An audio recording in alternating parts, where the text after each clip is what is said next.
Hey guys, welcome back with me again in this channel.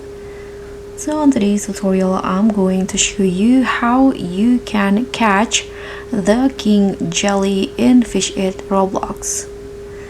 So the king jelly is one of the most majestic catches in Fish It, and this is a secret tire fish. And today I'm going to show you the exact strategy to find it.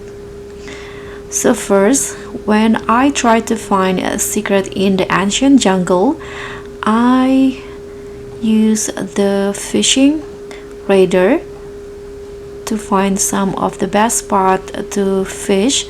So you can just enable the radar, and here I'm going to show you the location where I got the king jelly.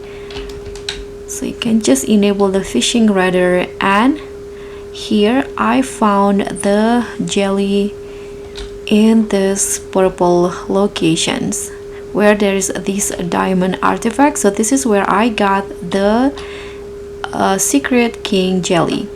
And as for the rods, I'm using the Astral Rod and also the Chroma Bait.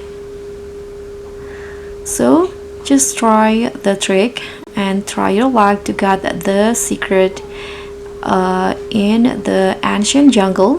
Thank you so much for watching. Don't forget to like, comment, and subscribe. Also click on the thanks. Bye.